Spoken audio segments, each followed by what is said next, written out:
Cindy, you ready? Yes. All right, good evening, everybody. Welcome to the Bristol Township Zoning Hearing Board. We'd like to start it. Please remove your hat and stand for the Pledge of Allegiance, please. Pledge allegiance to the flag of the United States of America, and to the republic for which it stands, one nation, under God, indivisible, with liberty and justice for all. Okay, couple things before we get started. Introduce you to a few people. To my left, our solicitor, Ken Fetterman. We also got with us is Bo Fleming. He's the building planning supervisor, sitting in for Bob McTeague tonight. And our stenographer, Cindy Oliveira. I'll call the board members. Colleen Dunn. Mark DeMarcus. Here. Jim McMahon. Okay, before we get to the agenda, I do have two continuances. So for the record, these letters were received. They were emailed to Colleen Costello, Administrative Assistant. This is REM Pennsylvania LLC. This is number 5 on the agenda. Dear Ms. Costello, I represent REM Pennsylvania LLC in connection with this operation of a home at 2714 Bath Road in the Township of Bristol. This has been designated a group home, notwithstanding there is only one resident in the home. As of now, the above referenced matter is scheduled for a hearing this evening before the Zoning Hearing Board. I have been in communication with the Zoning Hearing Board solicitor, Ken Fetterman, in regard to the review of the federal and state law that may be implicated. In order to allow for a time to review, we are requesting a continuance to the Zoning Hearing Board for December 11th, 2023 hearing. Please let us know if you need anything further. Very truly yours, Aaron M. Duffy, Esquire. Ken, would you like to add anything to this or no? No, the letter's accurate. Okay. This is also via email to Colleen Costello, Administrative Assistant. This is Besco Outdoor Media, 3501 New Falls Road. This is number 6 on the agenda.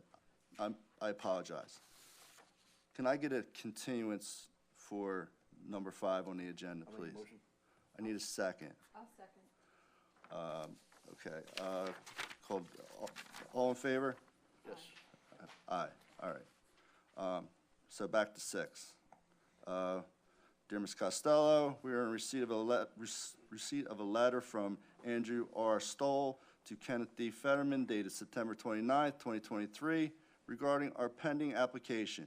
In order to allow for a time to speak with Mr. Stoll and discuss a resolution, we request a continuance to the Zoning Hearing Board, December 11th hearing. We agreed to extend the time of the Zoning Hearing Board to act on the application through the month of December. Very truly, David M. Americaner. Okay, I need a motion to. I need a second. I'll second. All in favor? Those opposed? Ayes have it. Okay, that's it for that. Let's go right to the agenda. Nicholas and Ann Mangy, 4402 Nicole Avenue, Newportville, PA. Please come on up.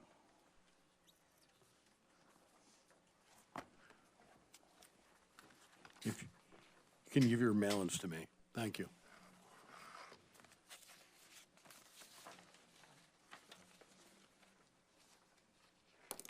Can you raise your right hand, please? Do you solemnly swear the testimony you're about to give will be the truth, the whole truth, and nothing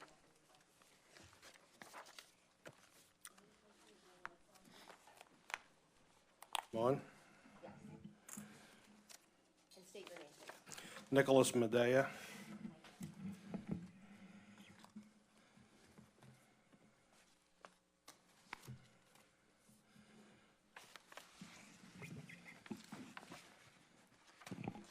Good? We're good, sorry. Good, Mr. Medea. Okay, the purpose is for an appeal for a porch cover over existing patio cement. I'd like to start with a little history and a background, just to tell how the house and property are unique. This is the front door view. It seems the only tax parcel which may be involved in the view of this porch is behind this 8-foot lattice. That's 4404. Okay, we purchased the house in 1989. The deed contained 2 lots, and it appears the lot was established in 1922. I have trouble reading the deed, so I have trouble determining when the house was constructed. We did repair a part of the floor in the house and found the Philadelphia Bulletin newspaper clippings from 1902, which I guess they used for floor insulation. So when we moved in, we also found that there must have been a coal bin in the basement, so that was part of the floor that we repaired, which must have been one of the heat vents coming up from the basement. Under the deed, the house lot was 50 feet by 50 feet, and the house itself was 30 feet by 30 feet, which obviously is not conforming to any zoning ordinance for boundaries now. The other lot was undeveloped land, and the entire combined lots are a little over half an acre. We submitted and had township approval of plans for an addition in 1993. This is shown as one of the plot plans provided to the board, which has stamped received on April 1993. The survey shows the lot sizes, the old lot sizes, and total land area. Yes. Due to the size of the addition and the property lines, this created combining both lots into one, which is now 05-015-056. We live on a dead-end street. It's not a thoroughfare. There are no sidewalks, and it's clearly marked no outlet. And right now, we're 1 block away from, I believe it's called the I-95 Turnpike Project, which is in between New Falls and Zimmerman Lane. We understand that the ultimate goal of zoning is to achieve uniformity in property lines within each zoning district. And we believe that the land use was probably legal when it was established, but it doesn't conform to standards of the current zoning ordinances. We would like the zoning board to take into consideration our unique property layout and the neighborhood history before making a final decision. We have 2 feet on the back side of the house. Could you bring up? Yeah, what slide? Keep going? Yeah. Keep going. That's the side, one side. That's the porch design. That was all. Can you tell me when? Front, that's from the driveway or from the street, which shows you can't even see the house where the porch will be constructed. Next slide, please. That is the back side of the house, which shows easements for the properties behind us. And I only have a 2-foot boundary. Next slide, please. That's the neighbor's view. Sorry, that's all I could get. Doesn't show much for all the tree cover. Next slide, please. That's a view from our front door that shows a tree line, which is the entire 300 feet of our front property, which is owned by the Newportville Firehouse. Next slide.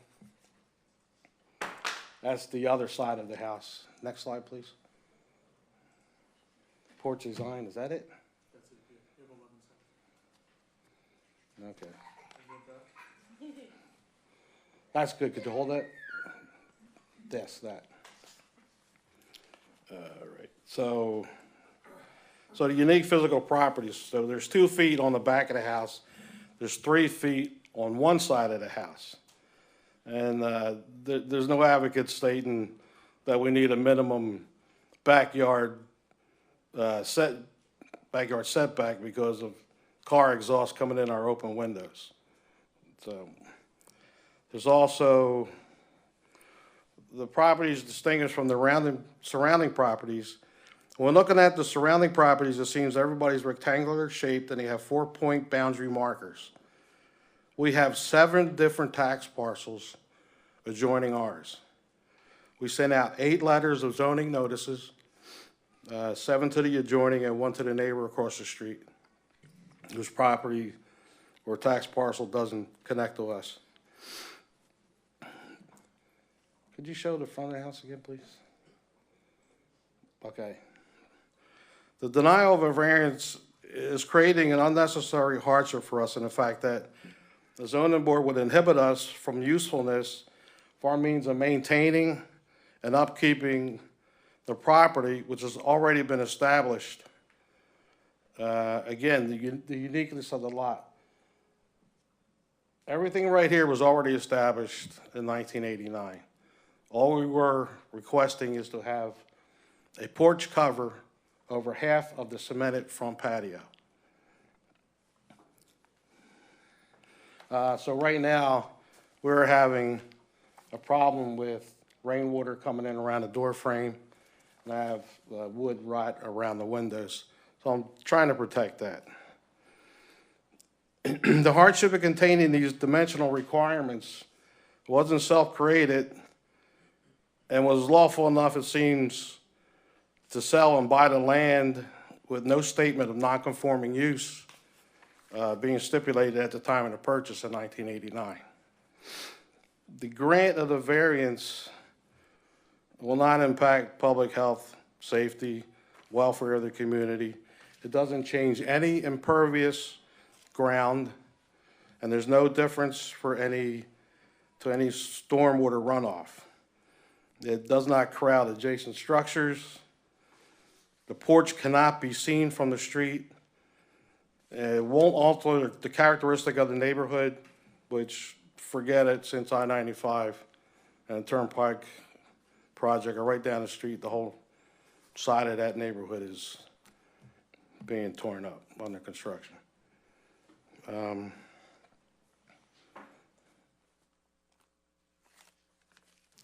The only tax parcel at 4404, which is the neighbor to the left, is aware of our intentions and is not contesting. He said he'd provide a letter, signed letter, but he's not here. But if needed be, he said he'd sign a letter. The variance doesn't diminish any natural resource. The variance, it won't permanently injure or depreciate any adjoining properties. If authorized, we believe it would be the minimum variance that will afford relief and will represent the least modification possible to the regulation and use. Believe me, I could go on, but it's all, it's all character based and it's not fact based on a regulation. I don't think that's necessary. I think you've done a good job. Yeah, you're better than most of the lawyers that come in here. Someone did research. Just one question. The steps that are going, they're staying? Yes, going to the driveway. Okay, going to the driveway. Is there going to be gutters on this structure? Yes, but it'll be on the same pitch as the roof existing. Okay, So there'll be no difference in the rainwater runoff. okay. Because the side of the house is also cemented, the ground. Anybody else have any questions from the board? Bo, anything to add? Anybody from the audience like to come up for or against this project? Please come on up, sir. Wait a minute, you for or against? Come on. Please speak in the microphone. Please. You solemnly swear the testimony you're about to give will be the truth, the whole truth, and nothing but the truth to help you God. I do. Please state your name, please. Keith Davis. Thank you. Okay, I live down on the corner of Newportville and Nickel Street, next neighbor. I've been there 40-some years, he's been there 38 years, and he's been a great neighbor. Had his whole family, he built that addition with all permits, and now he just wants to finish this little part side. We've talked about putting this porch roof on for years, but now we have time to do it. The only little problem is, it's not, I can see it off of the setback, but nobody has any problems with it at all. The other neighbor, Nick, that lives directly behind him, and there's plenty of room from his house to this next house. Keith's at 4,500. Okay. Oh, I'm at 4,500. I'm sorry. Yeah, and all these houses were built back before the Depression. They were cottages, Right. no bigger than a 12-by-10 shed, and we have pictures of them, not with me, and they got bigger and bigger after the Depression hit. Right, I got you. And I don't know when they started plugging in all these lines, but we're all close. We've been there for years and haven't had any problems. Thank you, I think that's all I have. Okay, thank you. Thank you. The yellow area in front of 4402, the yellow area in front of 4402 is the only question for the porch. After I clear that 10 feet, everything is legit. But that 10 feet is the point of interest for the porch cover. Okay, thank you. All right, what's the pleasure of the board? Okay, Colleen Dunn. Yes. Mark DeMarcus. Yes. Jim McMahon, yes. There you go, sir. Where do we go? Where do we go from here? I would, Law school. Thank you very much. Congratulations. Tough act to follow. okay, Joseph Tazzy, 1809 Pennsylvania Avenue, Croydon, PA. Come on up.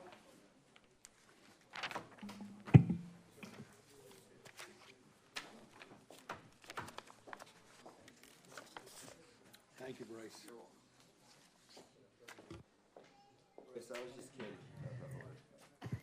We're good on the postings. All right, mailings. perfect.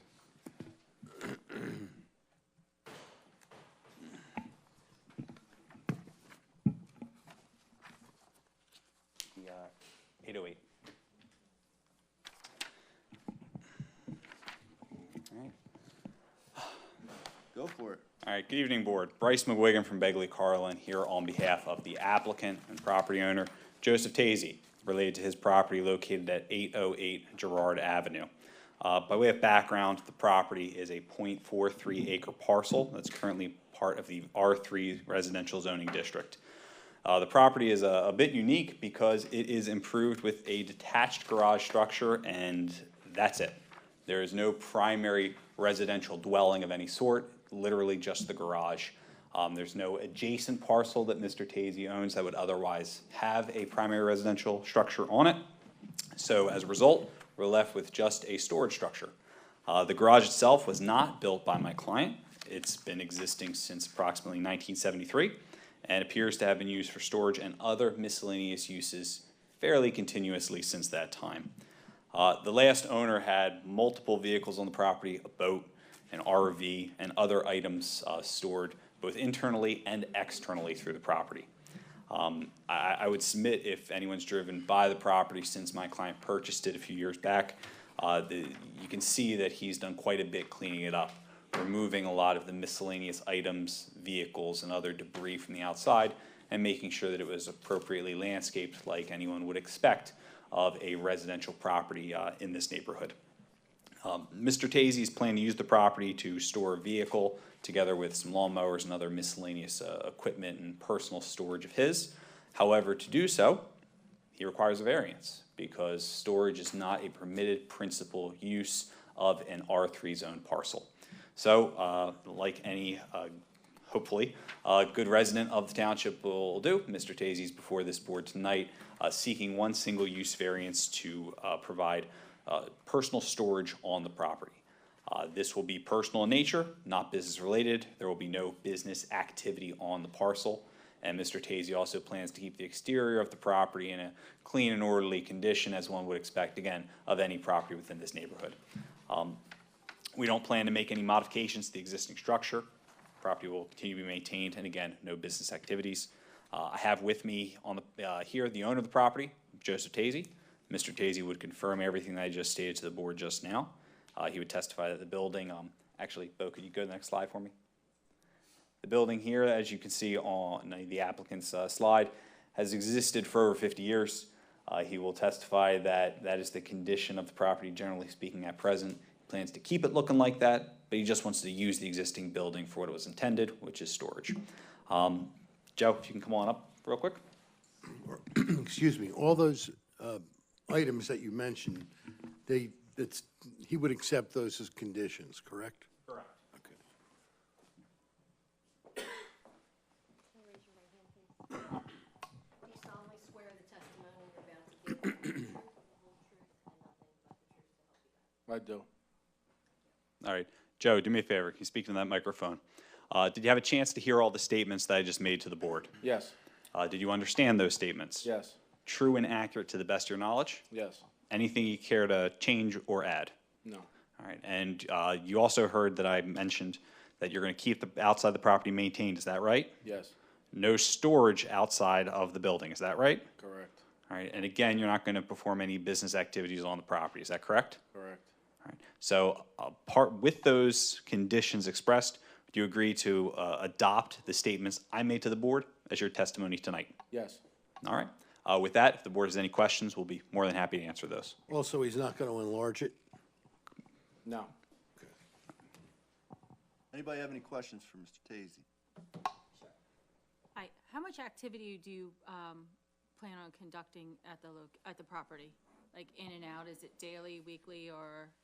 At the most, once a day, if that. No problem. Anybody else from the board? Mark? No? Bo? Just as they both stated already, the condition would be that everything remain inside, nothing outside. Yeah, no problem. Okay. Anybody from the audience like to come up? All right. It's the pleasure of the board. I'll make a motion to approve. I'll second. Colleen Dunn? Jim, is that under, with no storage outside, right? Right, no storage, he's got to maintain the That's- I just land, want to reiterate. Yep. and no business activities, and no enlarging the building. Yes. Good? Those are conditions the applicant agrees to, correct? All right. All right, Colleen Dunn, yes? Yes. Mark DeMarcus? Yes. Jim McMahon, yes. Thank you very much. All right, thanks, man. Be in touch. Okay.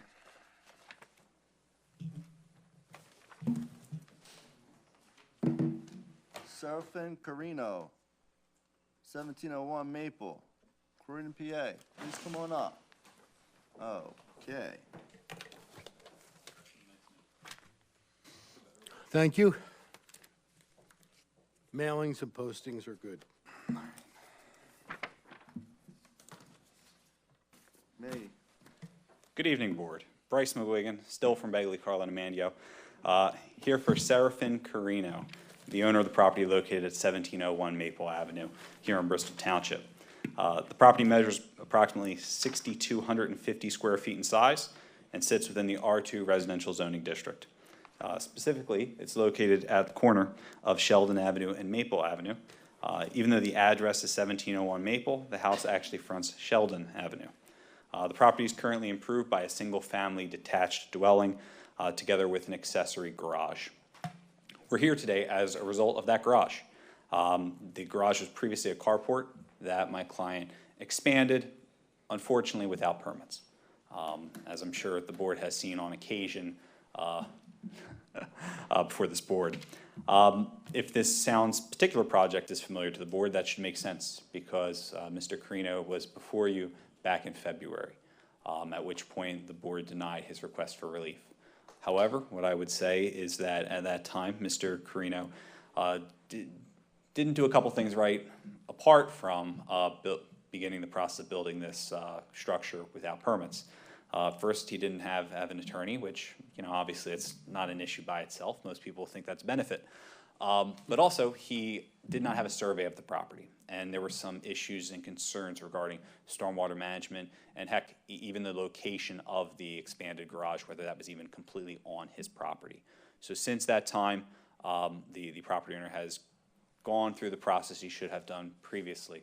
He retained a surveyor to get a survey of the property. He has a registered architect with him as well, who's assisted in the design of his plans and also certain calculations that we're going to get into in a few minutes. And he also hired my office to ensure that all of this is put together in a package that's a little bit more understandable. So at the end of the day, we have in front of you the survey that was prepared, which confirms that the garage expansion is completely on Mr. Serino's property. It's also 2.7 feet away from the side yard. So it's not over the boundary. And also what we've proposed, and you can see here in the plan, is that, so looking here at the plan, you see showing the frontage of the property along Sheldon, and the side yard is along Maple Avenue. The garage itself, I'm highlighting here to the top of the drawing, that's the expansion. The existing portion was to the rear of the property right over here. The overall expansion is by 386 square feet. So that's what we're talking about. An extra 386 square feet of building coverage and of impervious surface.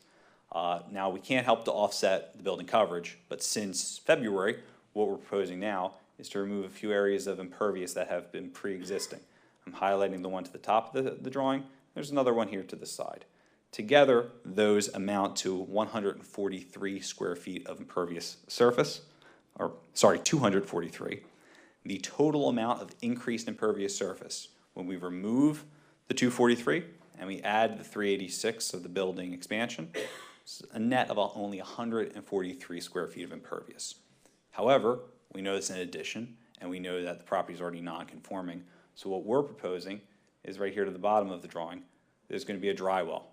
And that dry well, as the property owner's architect, Tracy Miller, who is here tonight, as she's helped to calculate, that's going to be large enough to not only account for the extra 143 square feet of impervious, but the entire a portion of impervious that's over the 35% that's allowable within the district, even though this property was already well over that amount before we even built this. So at the end of the day, what we're proposing is what you see on the property today. The addition of the garage expansion, the reduction of impervious surface in other areas, and stormwater management, formal stormwater management, that not only encompasses the additions that were prepared, but also everything that's over the permitted 35% impervious. To do this, I'm sorry. Just say, for the record, tell the board how this application's different than the one they denied. Yes, so the actual requests are a bit different because we're proposing a lesser amount of impervious surface. We've also confirmed the setbacks at issue. Specifically speaking, we're asking for these 4 variances. We're asking for a side yard of 2.7 feet, where 7 feet is the minimum otherwise required. A front yard setback of 4.3 feet, where 35 feet is required. Now, that sounds worse than it is, partially, well, mostly because of the fact that you have the ultimate right-of-way line, which is right where I'm showing you. So even though the addition is approximately 20 feet off the road, technically speaking, because of the ultimate right-of-way, we can't use that. We have to say it's 4.3. So that's why the front yard setback seems a little slight.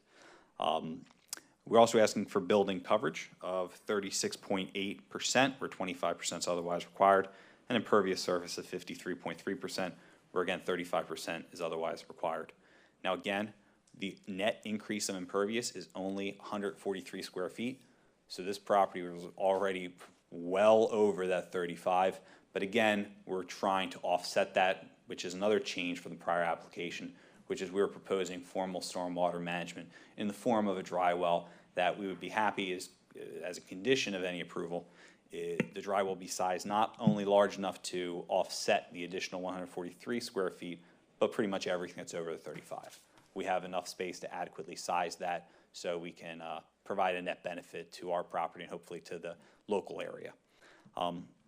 With that, like I said, I have the property owner here, Seraphin. I also have our architect, Tracy Miller. I'll be more than happy to bring the applicant up to attest to my statements before the board. And obviously, if the board has any specific questions about the design, we have our design professional here as well.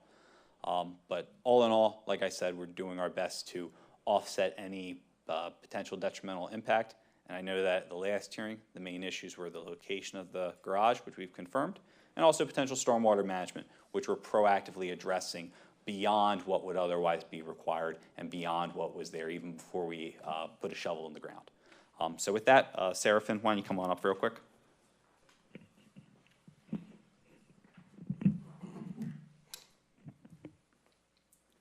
Can you raise your right hand, please? You solemnly swear the testimony you're about to give will be the truth, the whole truth, and nothing but the truth. Yes, I do. All right. Good evening, Seraphin. Do me a favor, introduce yourself to the board for me. Yes, hi, my name is Serafin Carino. I live on 1701 Maple Avenue, Croydon. And you were previously before this board earlier this year, is that right? Yes, All right. And since then, you've made some changes to the project. You've also hired my office. You got the survey done, is that right? yes, All right. And everything else I said to the board just now, did you have a chance to hear all those statements? yes, Did you understand everything? yes, I do. Was it true and accurate to the best of your knowledge? Yes, All right. Would you be willing to adopt my statements to the board as your testimony tonight? yes. All right. Now, apart from all that, have you had the opportunity to talk to any of your neighbors about your plans here and about what you're doing with your property? Yeah, yes, I do. All right. And is it true that a few of your neighbors are here with you tonight? Yes, 3 of my neighbors. All right. And they're here tonight because, do you know why they're here tonight? Are they in support of your project? Yes, to All support right. my project. They don't mind your garage? They don't mind at all. All right, and they're here to help you out? Yeah, All right.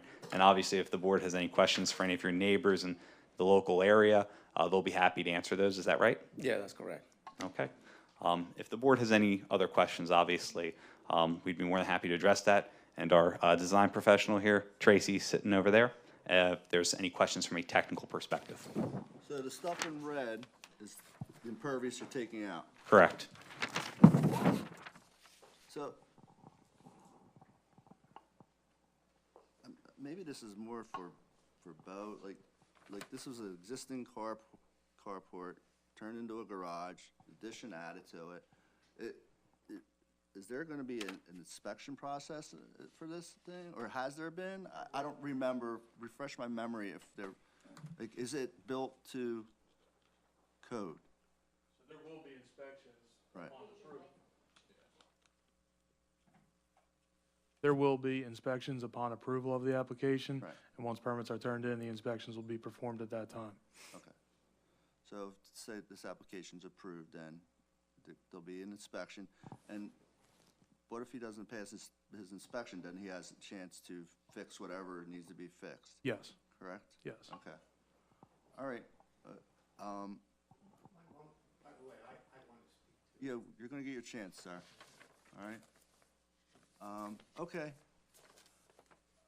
Anybody from the board have any questions? I have one. Bo, this one's for Bo. Bo, are there any other, concerns with the property other than this that is in front of us tonight? Any, To my knowledge, Colleen, no, not at this time. thank you. Good, Mark?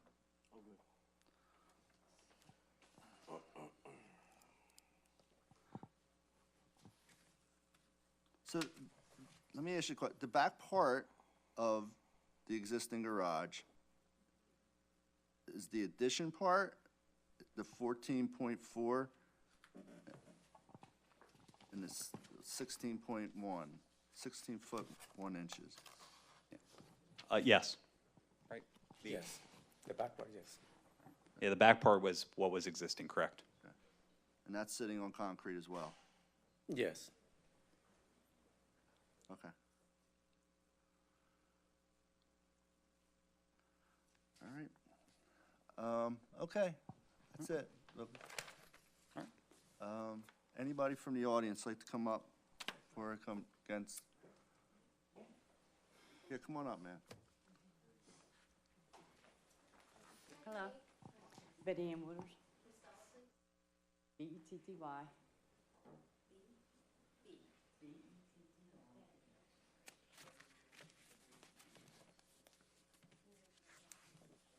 solemnly swear the testimony you're about to give will be the truth, the whole truth, Yes, ma'am. just make sure the green light's on, and you can pull that down.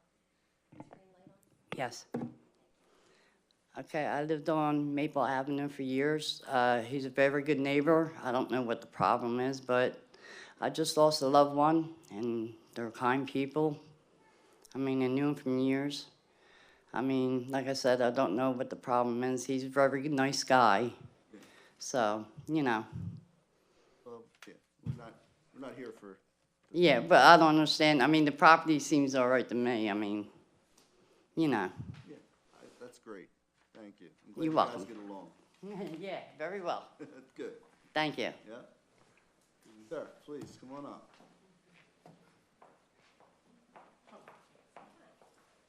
Can you raise your right hand? Certainly. Solemnly swear the testimony you're about to give will be the truth, the whole truth, and nothing but the truth, so help me God.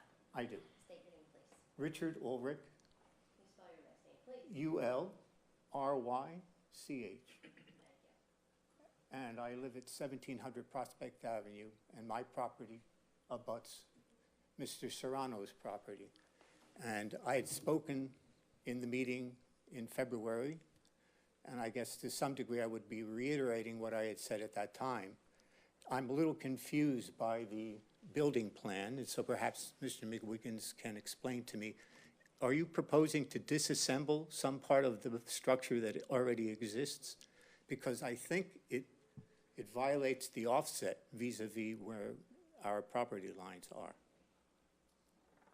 If I may? Yeah, All right. please. So we're not proposing to disassemble anything apart from some of the existing impervious surfaces. So there's some concrete that's around the property that we feel we can remove to decrease the amount of impervious surface on the property. The existing structure that the property owner built, that's going to remain as is. And that also, yes, it's within the side yard setback, which is one of the variances that we're requesting today. Well, obviously I would be opposed to that. It doesn't enhance the value of my property.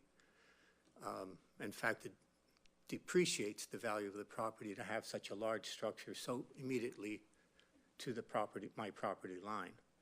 Do you have a professional appraiser tell you that, sir? No, I haven't. I didn't realize that was going to be necessary to Well, I don't engage think it's somebody. necessary, but I think you're playing, like, pretty hypothetical with that statement. Well, I'm looking at it as a potential purchaser. Would I Right. like to have something that looks like that so close to the end of my yard? I understand. Yeah, I so I haven't, you're correct, but I didn't anticipate that that would be one of the topics of discussion. It's absolutely not necessary. I just asked you a question, that's all. Sure, no, but I'd be happy to engage somebody if you feel that would support my assertion. Much that is true was already stated by Mr. McWiggins, which is to say that there was a carport that was quite small and which was completely within the bounds of zoning regulations in Bristol Township. And Mr. Serrano did not seek any permission to build a structure such as there is. He did not consult with his next-door neighbor, which was my father. My father was upset by the building, but he didn't know if there was anything he could do. And when I proposed to investigate, he didn't want me to do so. But when I became property owner, I continued to be irritated by it. And then there came up this whole question of whether or not to grant a variance, in which case I thought I should exercise my rights as a neighbor. He did not consult me about this project at all, even though I'm, as I say, the next-door neighbor. And I think what really is troubling is that somebody can build something, not seek permission. I mean, Mr. Medea, for example, seeks permission to do something he's going to do, not seeking permission for something that has already been done. And it seems to be a very bad precedent for Bristol Township to grant a variance for something where someone has completely ignored the rules and regulations that govern the welfare of the community. Oh, I understand. We have made people rip stuff up in this board, so. Okay. Well, that's most of what I wanted to say, and in particular, so it's not completely true that neighbors were consulted about the changes. May I also add that as a garage, it's not functioning as a garage now, and it cannot function as a garage now because there's a telephone pole right in front of the location where you're supposed to drive in. Right.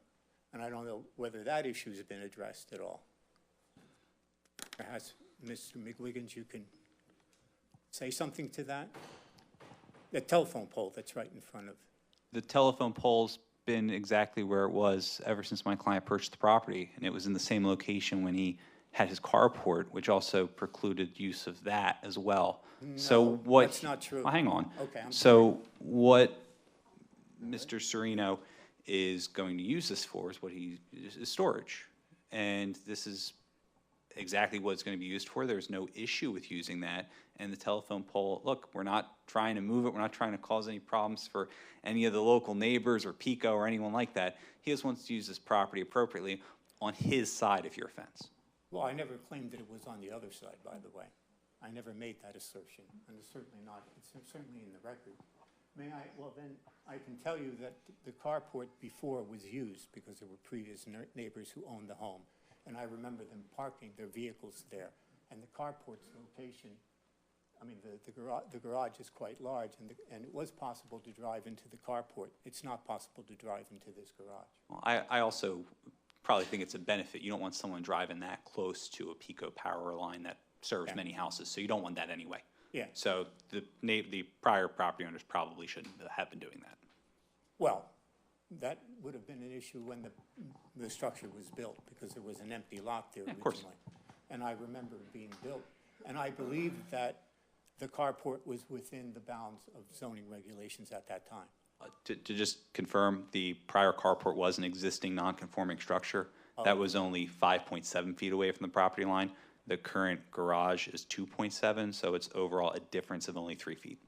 But the overall size of the garage, it extends over almost the entire length of my property, whereas the carport was a much smaller structure. It was neither as long nor as wide. Bryce, was he part of the mailings? this Yes. gentleman? Yeah, I received the mailing, but no consultation. Okay, all right. Okay? Yeah, thank you. Thank you. Anybody else? For or against? Okay. Anything else to add there, Bryce?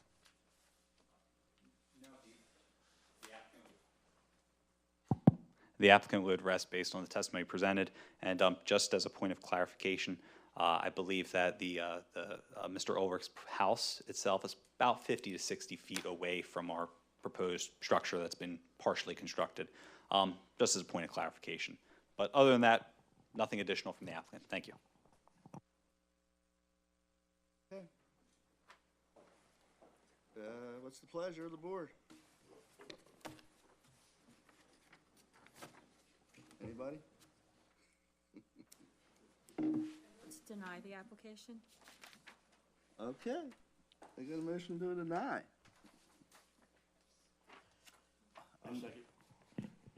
Okay, you got a second? All right, I'm gonna call the board. Colleen Dunn. Yes. Yes on the denial. Yes to deny. Right. Mark DeMarcus. Yes. On the denial. Jim McMahon, yes on the denial. Thank you very much. Yep. Okay.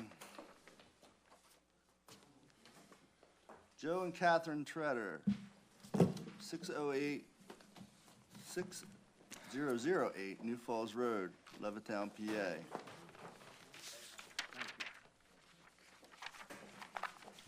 Good on the mail-ins, posting.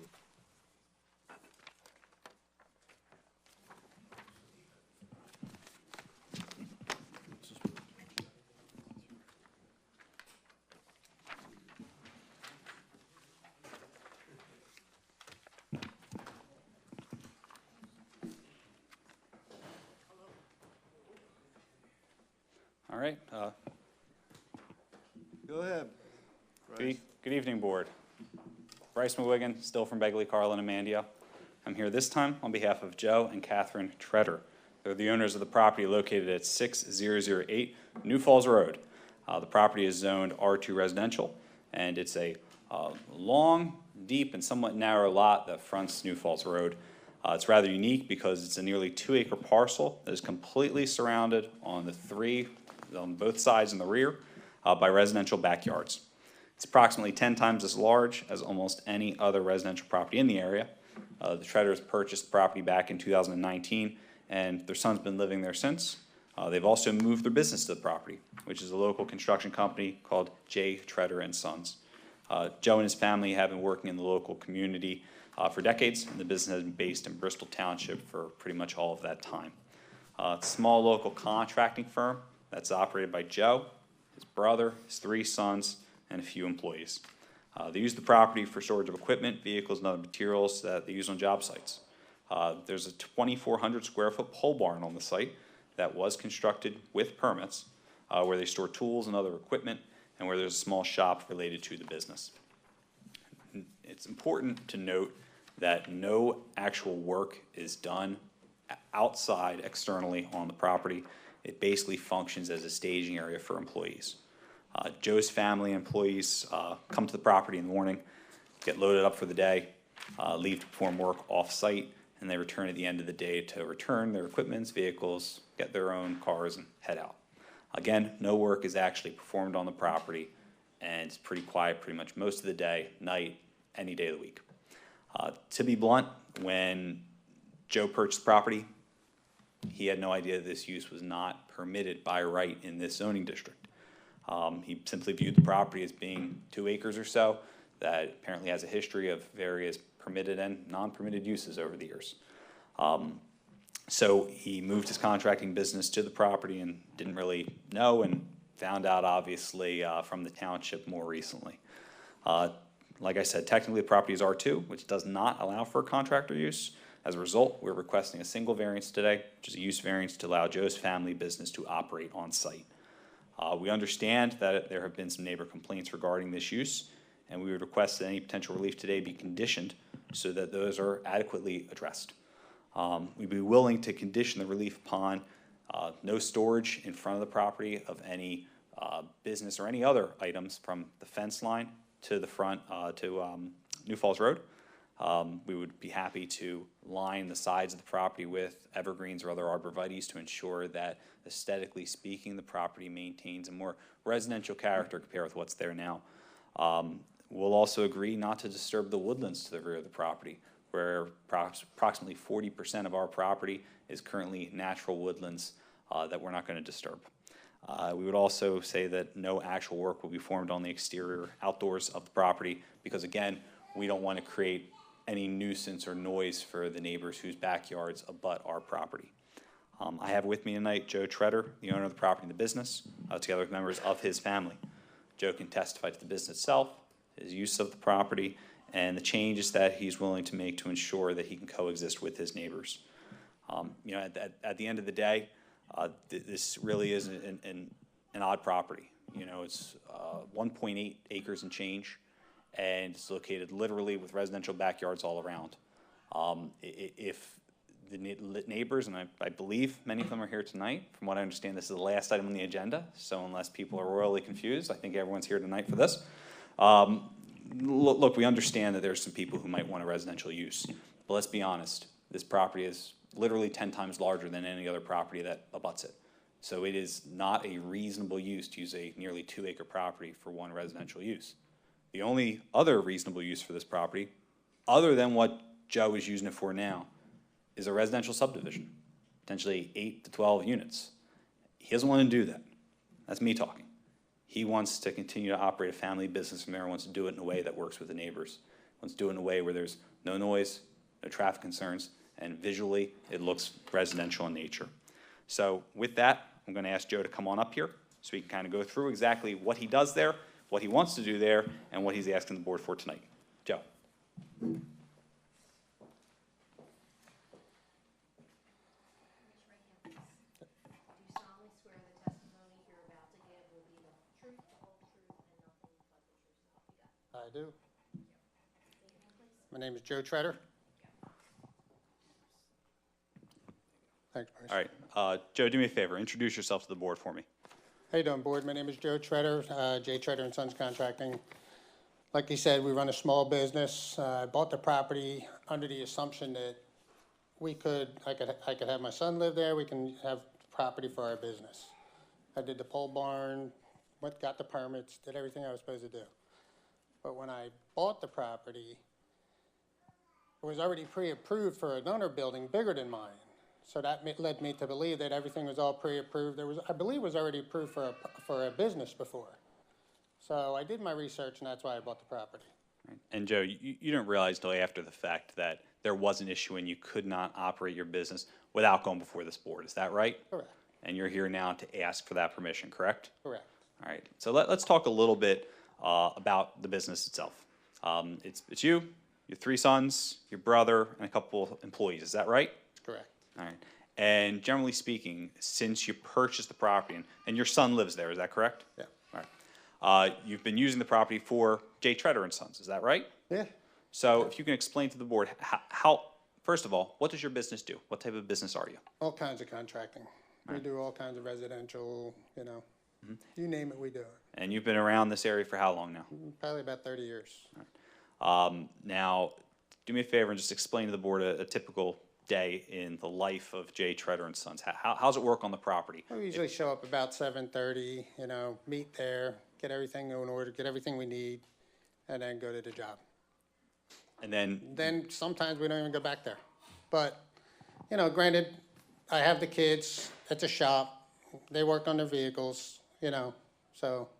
and that's indoors, right? Yeah, the lift is inside the building, All right. correct. So is it a fair statement to say you don't do any actual work outside of that building on the property? Not, other than cleaning up the property, no.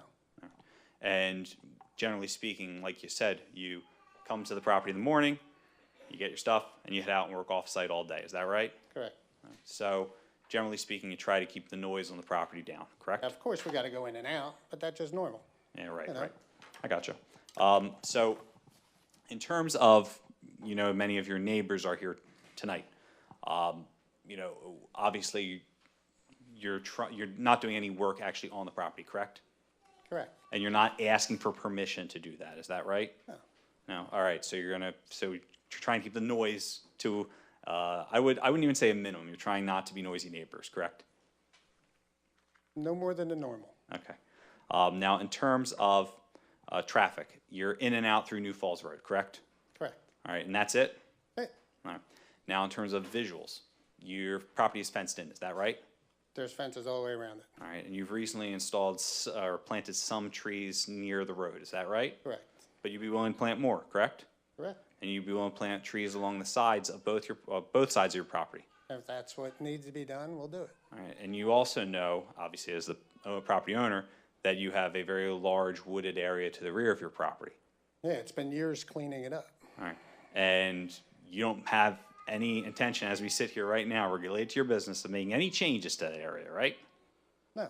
And in fact, if this board were to grant you some sort of relief tonight, you would ask that it be conditioned on you not disturbing and otherwise maintaining the woods to the rear of your property, right? Yes. Okay, because you don't want to disturb neighbors back there, you want to keep that wooded if you're allowed to use your business, correct? Correct. All right. So, tonight, again, you're only asking for permission to operate your business from the property Yes. under those certain conditions that help to make it a little bit more visually appealing, hopefully, is that correct? Correct.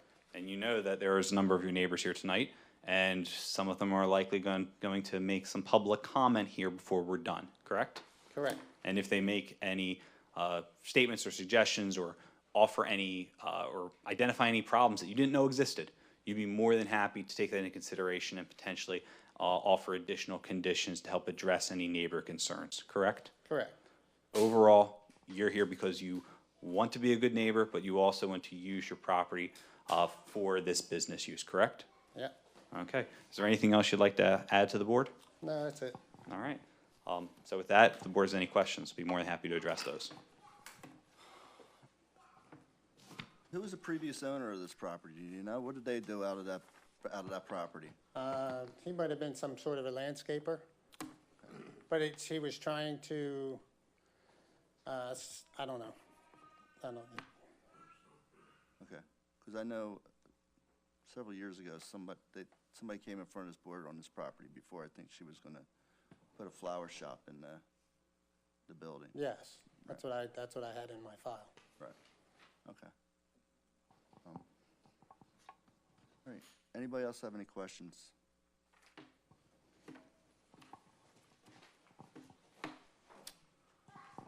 No? Okay. Here's the fun part. Anybody from the audience like to come up? I'm done. Come on up, man.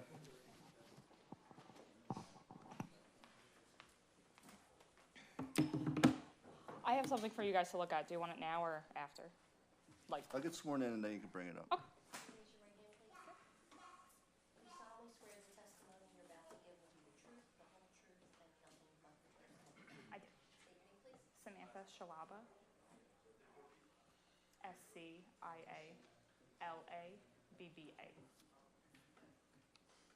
Thank you.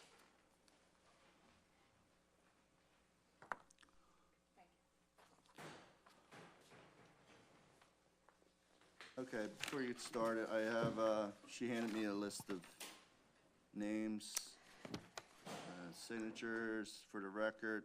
We, the neighbors adjacent to the property of 6008 New Falls Road in Levittown, are entirely opposed to the proposed property. Opposed to the proposed property being zoned for commercial use of any kind or being used for contracting as a principal use, which includes the current activity being conducted on the property. Our signatures below signify that we disapprove of the variance application and want all commercial use of the property to cease. And there's, I don't know, how many There's 16 from the adjacent neighbors, and I got 4 from across the street. Bryce, would you like to look at this? Okay. Go ahead. So my name is Samantha. I'm speaking, I'm sure some other people will speak, but I'm speaking on behalf of all of the neighbors that I spoke to, myself and my family. My husband and I moved here about 5 years ago. Young engaged couple, very quiet street, great neighbors. I haven't had an issue there. All of my next door neighbors are great. Everybody's quiet and respects each other in regards to parties, noises, etc. So when this neighbor moved in, there wasn't really anything different that had happened up until 2020 when they came around asking for the shed variance. I apparently was one of the only people that did answer the door. I will say it was dramatically downplayed as to what was going to go on there, as I did watch the zoning board meeting as well from that variance, and it seemed like it was downplayed to you all as well. Sure. He stated he had went around for 3 days and only got 4 neighbors to answer the door. My next door neighbor Stacy and I went around for 2 days for an hour each, and I spoke to almost every single neighbor adjacent to the backyard. And most of anyone who answered the door said how noisy they were, how disturbing it was, and signed that petition that they did not want this to go any further. From that, I was a little disappointed from that zoning board meeting because I don't know if it was you guys specifically brought up, did you get any neighbors? What about your neighbors? The noise, the this? And he said, I couldn't get anybody. I don't know anybody's names. The building's not going to be an eyesore. I don't believe the neighbor who is directly behind is here today, but try telling them that that's not an eyesore for the building behind their backyard. We spoke to across the street from us as well, so not directly, their backyards are not directly backing up to the property, but they are across from us. I spoke to them and they went, wow, yeah, they are really noisy. I can only imagine what you guys. All right, I can, that's the last, that's it. No, let her finish. Go ahead. thank you. I can only imagine what you guys have to deal with. The noise, from what I just heard everyone speaking about, very quiet. Dirt bikes, quads, diesel trucks, working outside, construction equipment. I have pictures. I believe everybody else also has pictures. Cleaning up the backyard. There are shipping boxes and an RV parked behind my backyard right now. Cleaned up some bushes, but is different trash there that we all have to look at.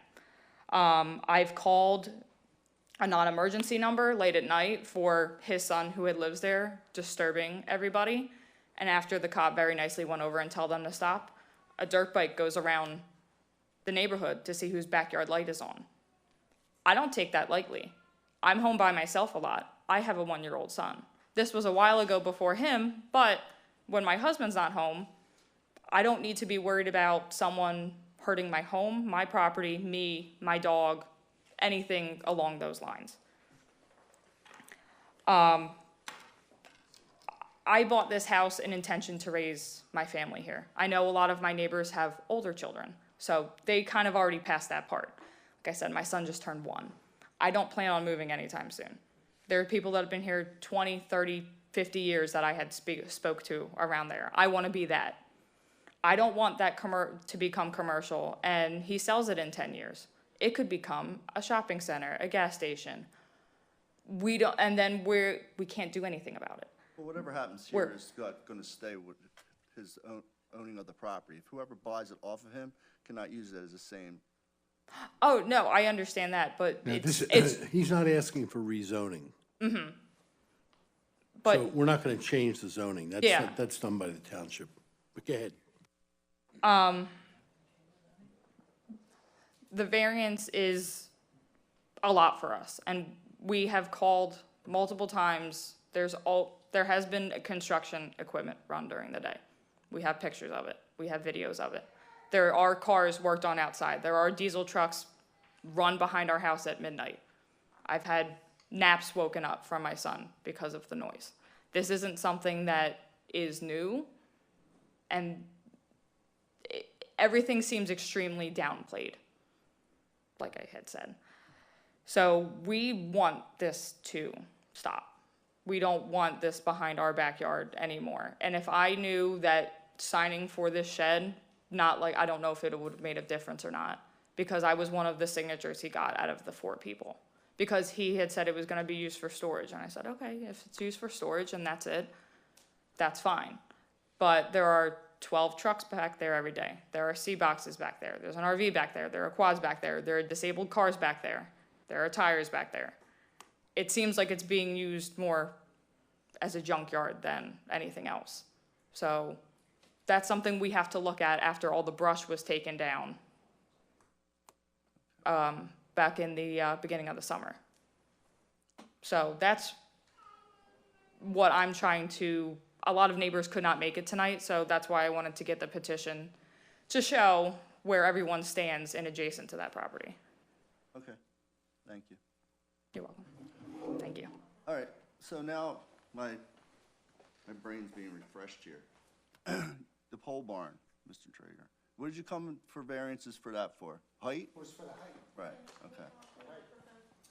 So that's when we cut it down to, Wait a second, I can't hear. it was for the height. Okay, Like I said, I did research on before I bought the property, and it was pre-approved for a 21-foot pole barn. well, So I cut mine down to 16. the pre-approval on the other owner's that doesn't mean it's going to approve, you're going to have that approval, when you buy the property. So, I remember it now, it was definitely the height, but, I vaguely remember the conversation about noise and vehicles and all that other stuff, so I don't know if she's correct and it was downplayed or not, but, I'm very curious to, find out what that was. I think some of the comments that were made, it's not exactly business specific, specifically when we're talking about an RV, which is a personal RV, or dirt bikes or quads, which Mr. Treader has a number of sons who, they're a little older now, so it's not quite as, I don't believe, as active, but I appreciate knowing that, and I'm sure that moving forward, we'll make sure to keep that sort of noise down, but that's not business related. That's his son lives in the property. So those are not really related to our request today, but again, I appreciate knowing it, and I'm sure that Mr. Treader does, and that's something that we can ensure is changed no matter what moving forward, because I understand potential concerns with that. What I will say is, look, we're not saying that this house or this property is just going to be occupied by church mice. Yes, there are some sounds you hear. However, the point that we're trying to make is that this is mainly a staging area for the business to go out and work during the day. That's really it.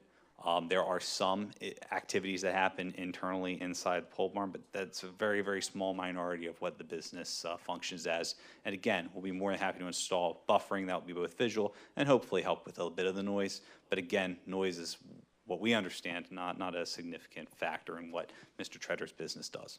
Now, I'm curious to know why this variance wasn't sought the first time he was in front of the board, So and not just the height variance. I don't think it was.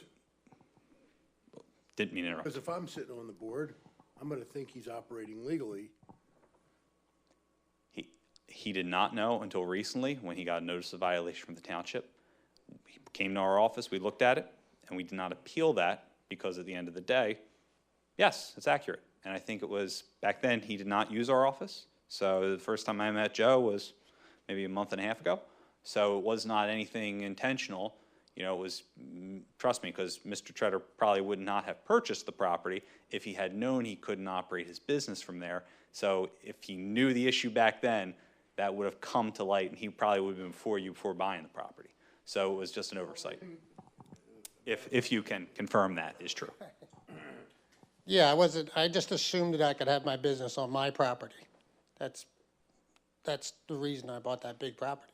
Okay, so when you were in front of the board before, you had no knowledge that you were operating a commercial business in a residentially zoned property? Well, that's why I wanted the pole barn, because I was planning on having my business there. No, I understand, but did you know what it was zoned at the time?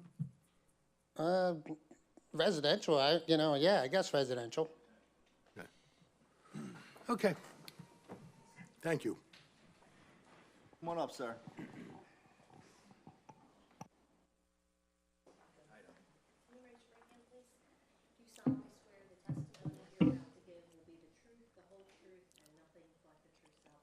Yes. James Ntikos. Gentekos.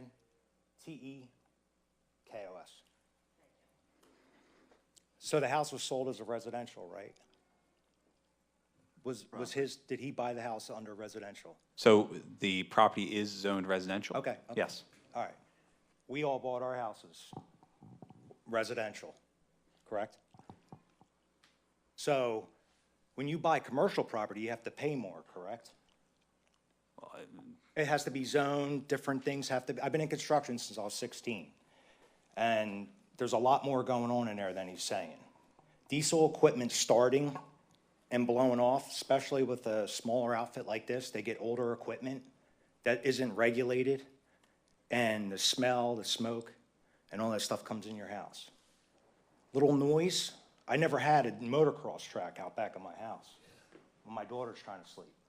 I think that was you, right? Sir, Driving in front of your house? Sir, you're gonna have to Okay. make all your statements to the Okay. board So or to after, his attorney. okay. Okay? After the police were called numerous times by at least a dozen neighbors, they decided to crank their motocross bikes up 1 o'clock in the morning when my daughter had a softball tournament. Then you hear them cursing out back. You hear them mocking, coming through our windows. We lived there, we heard crickets. You never heard New Falls. They cut down all the beautiful trees, all the shrubs, everything, laid stone. There's bulldozers back there. There's backhoes back there. I'll read it to you.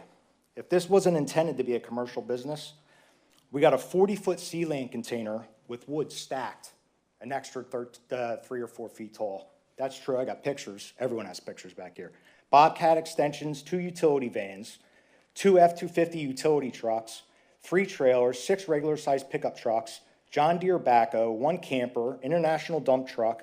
Then that's not counting the storage building. None of this stuff is in the storage building. We don't know what's in there. A 10 by 20-foot pavilion with more material and a gate to store lumber, 2 boats, and this is just out back. The employees park out front. I worked for rental houses. I worked for construction equipment. I know what they do. They get commercial. They put these big vehicles in there. He's just going to get bigger, and there's going to be nothing but a diesel truck backed right up to my backyard. There's tires back there and everything. Day one, the intent was to make that a business. It was never meant to be residential. Making someone live there and saying they're living there is just an excuse. They bought that to make that a business. They got it cheaper because it was residential. Figured I would mock it up and make it commercial. Nobody said anything at first, but within that first year, I had a bulldozer on summer nights come right up to the back.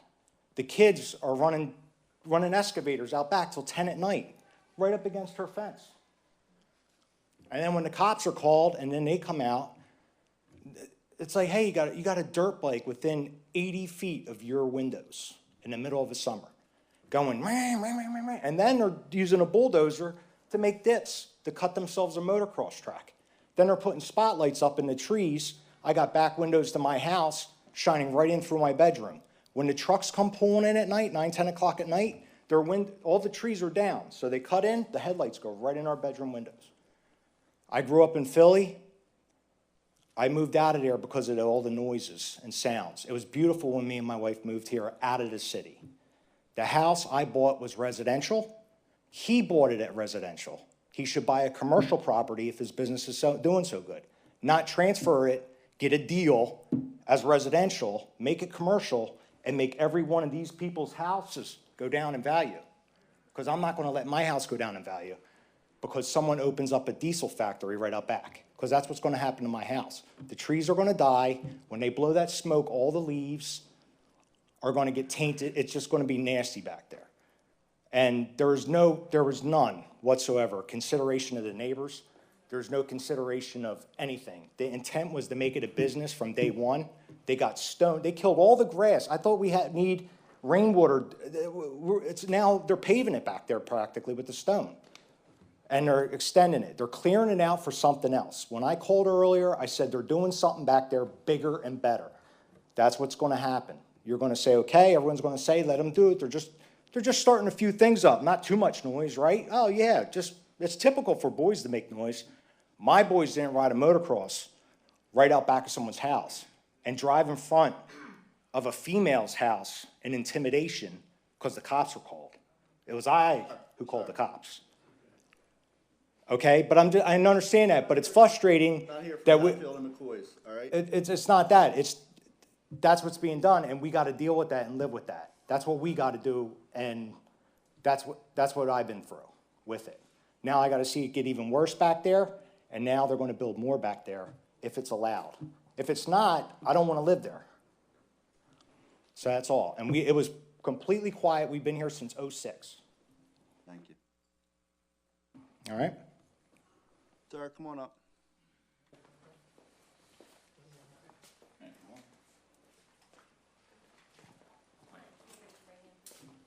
you solemnly swear the testimony you're about to give will be the truth, the whole truth, and nothing but the truth? Yes. Spell your name, please. Ken Balcom, B-A-L-C-O-M.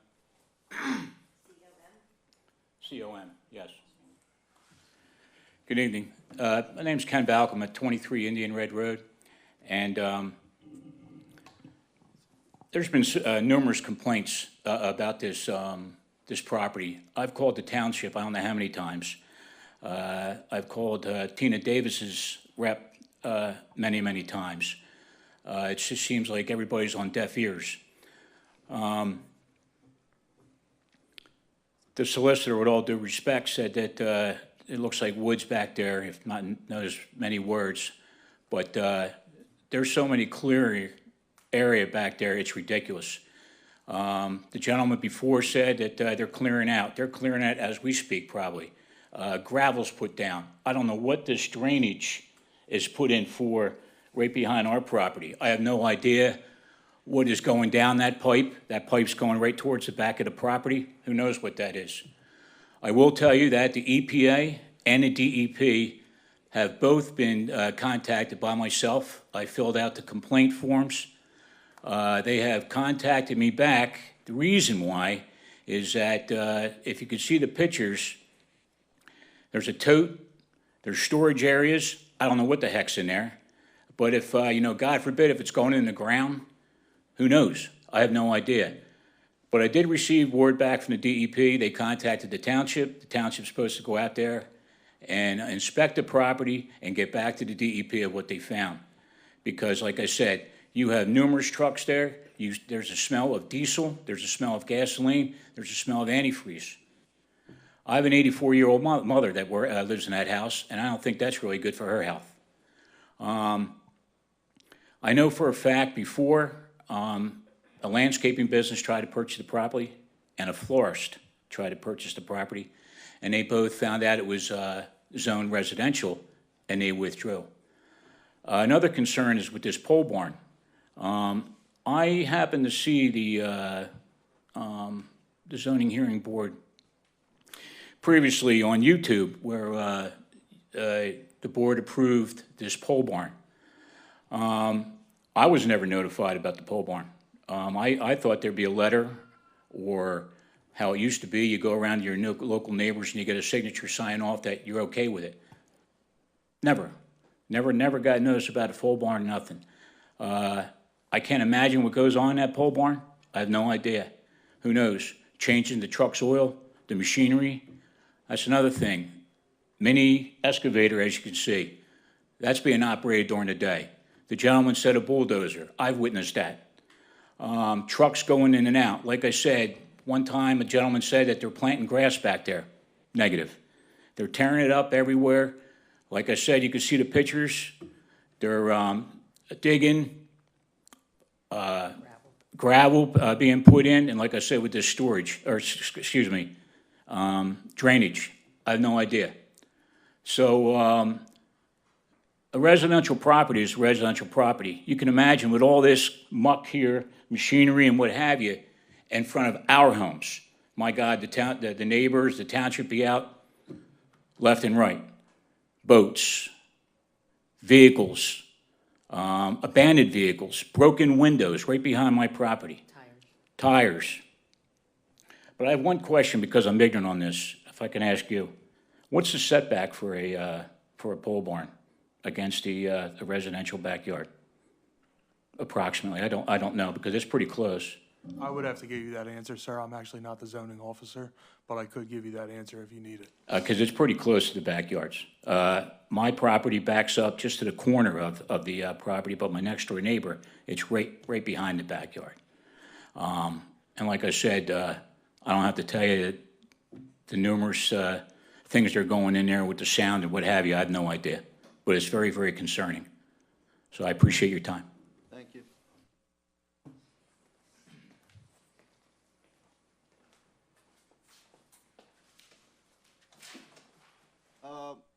Can we talk about the drainage thing? I don't know what that, I didn't see what the pictures were. Ma'am, can you bring that picture up and show them the drainage thing, please?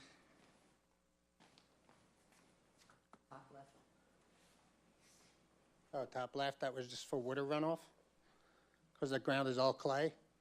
So everybody's yard on my left side is about 4 feet higher. So all the water from the groundwater comes over into on my property. So I put that pipe, it's just a simple pipe in a sleeve with stone, trying to make the water dissipate in the ground. But it's a lot of clay, so it was just all like swampy. Okay. So that's what that is. I'd be more than happy to have somebody come out and test the ground. Anybody else?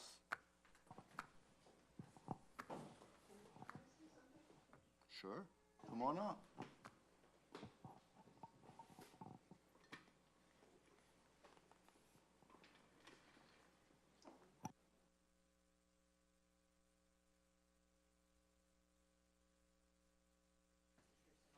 I do. Kathy Treader, with a C.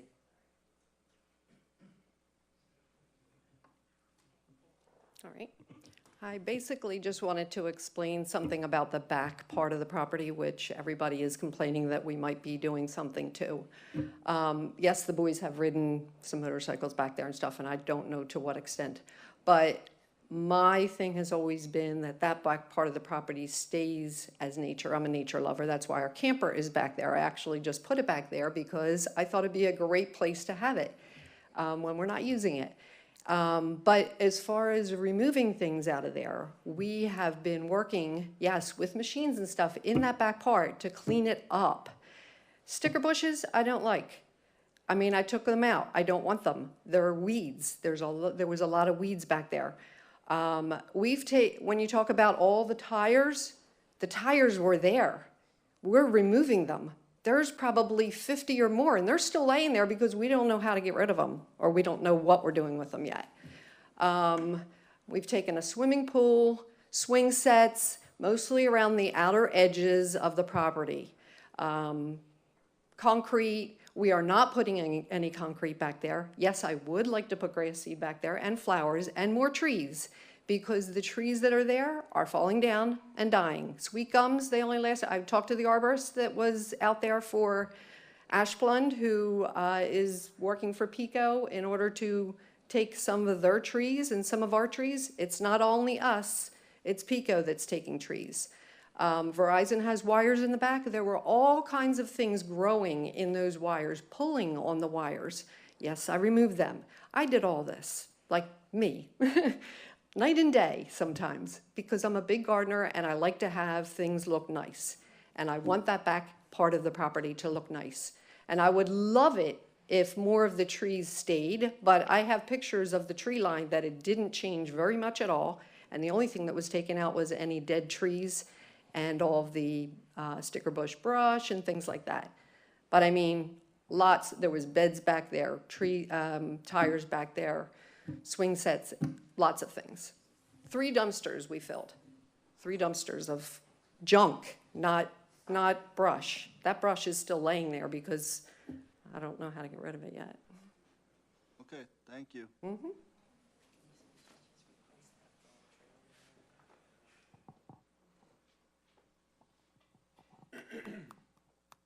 Anybody else? I'd like to ask a question of the owner. Please come on up, ma'am.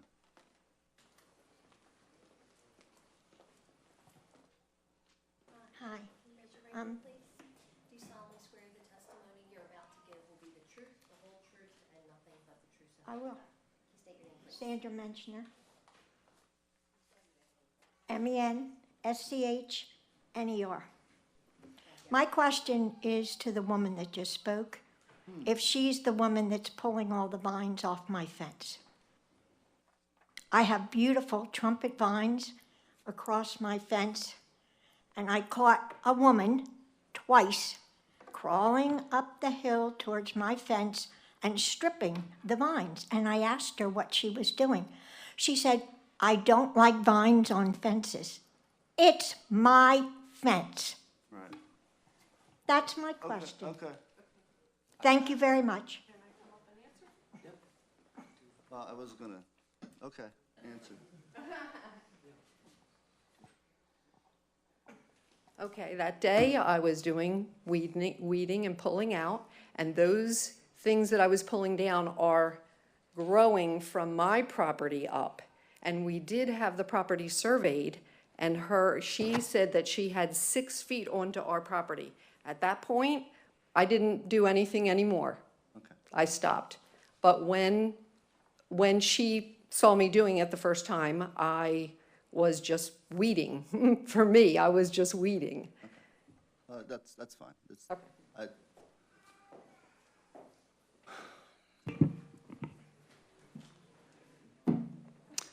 So what are you thinking? So, briefly, I know the board's heard a lot tonight, and I think you have a pretty good grasp of the situation, but just want to correct a few things for everyone in attendance. We are not seeking to rezone the property. We're only seeking this one limited use for our own business. I understand what everyone has been saying. You know, I believe very firmly that we can address a lot of these issues. A lot of the complaints, as you heard, do not relate to the business. They perhaps relate to the residential characteristics of the property. Dirt bikes, headlights, basically making alterations to help dirt bikes, I guess a dirt bike track or whatnot. We won't do that. We will keep the back quarter of the property or back 40% as is. We'll make that lush. That can be a condition. That can be something we address. There were concerns about headlights going into windows. We can plant arborvitaes or green giants along the fences to prevent that. You know, there's a lot of things we can do. If there's issues with late night diesel trucks starting up, we can make time limits on these things. There's a lot of ways we can address these very common concerns. The one thing I do want to say is... Listen, these should have been common concerns before it came to this, don't you think? I would agree. And what I would say moving forward is, you know, Joe and Kathy want to be good neighbors, and I will be more than happy to give not only my card, but Joe and Kathy's direct number, provided they're okay with that, which I'm sure they are, to any neighbor here tonight. And if there is an issue, they can call them directly, and we will make sure that that's addressed. We don't want to be the reason why someone's child can't get to sleep at night or even during the day, whether that's a dirt bike or whether that's you know, a truck that's starting up. You know, that's the type of thing that we would like to address.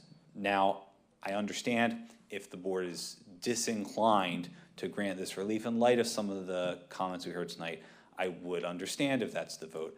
But one thing I do also want to say is we've heard consistently tonight, it's residential property, should be residential use. If later on down the line, if there is another property owner who comes in here who owns our property for a residential subdivision, I'm just concerned that we're going to hear a lot of comments and potential concerns regarding that, despite the fact it might be somebody coming through with a residential development that it seems like everyone here would prefer. And at the end of the day, this property's been through multiple different owners, multiple different potential owners, and it's remained, contrary to what the implications were by some of the comments tonight, it was a mess before my client bought it. It really was. They spent how much time, how much effort hauling out dumpsters worth of junk from this property. So the reason why is because, let's be honest, it's a unique property. There's not a whole lot of interest in that. So I just want everyone in attendance to, I want to be clear on that.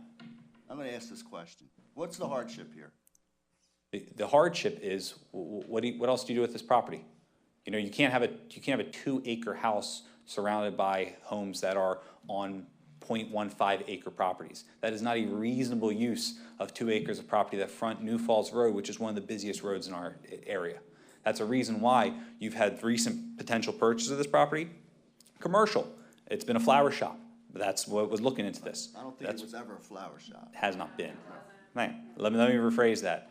That's why a flower shop was looking into it. That's why a landscaper was looking into it, because this is a piece of property that retains commercial characteristics rather than residential characteristics. And that's why it's such a unique situation where you have this large, narrow property fronting a major roadway in the area, but surrounded by residences. So what do you do there?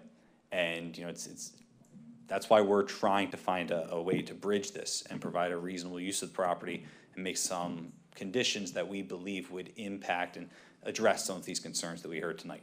So, Did you ever think about trying to get it rezoned? that I believe would be spot zoning, being as it's R2 all around. Okay. So, Well, your hardship argument is thin. if you believe so, Mr. Fetterman, I would disagree with that. I do, but, you know, it is what it is. I mean, it's 2 acres of ground You can put more than one house on it if you want. Again, subject to the zoning code, but I don't know how you say a 2-acre piece of ground is useless, virtually useless, unless this zoning relief is granted. And I'm trying to figure out how they got a business license to operate a construction business in a residential zone district. I'm scratching my head. Yeah. The only thing I would say. We don't do that here, right? That's not what the zoning board does, but I don't understand it. Hey, all I will say is throughout this whole process, from the time the Treaders purchased the property through now, they haven't been doing anything that they have known has been prohibited by the rules. They're here because they found out. That's why they hired my office. That's why they're here tonight. They're not trying to make enemies with their neighbors.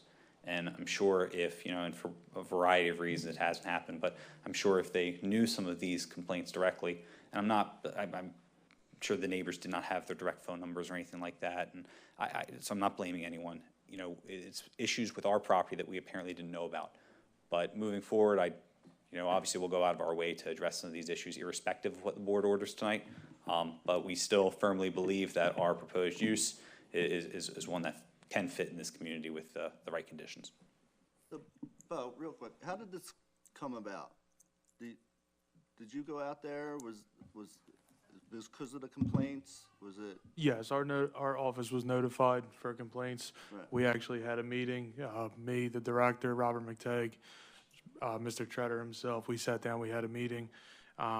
We've been out there, we've had complaints since the last time we've met with Treader. I don't believe we received a complaint since that time frame. But other than that, we have not had that. Say that again? How long ago was that? I would have to go back. April maybe? Maybe, actually, probably a little further than that, I believe was probably the meeting. It was in the summer though. And also, there is no business license. There's no business license obtained for this property. Well, one's required, isn't it? If he were to be running a business, yes.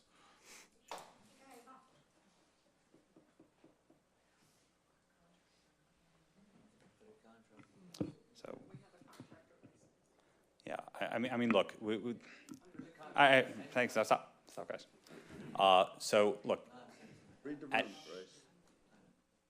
at the end of the day, my client would rest on the evidence presented. We understand the board has a firm grasp of the facts, and we thank you for your time. Okay. Let's do it.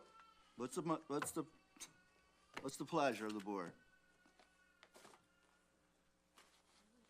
Make a motion to deny? All right, I'll call the board. Colleen Dunn. Yes. Yes on the denial. Mark DeMarcus. Yes on the denial. Jim McMahon.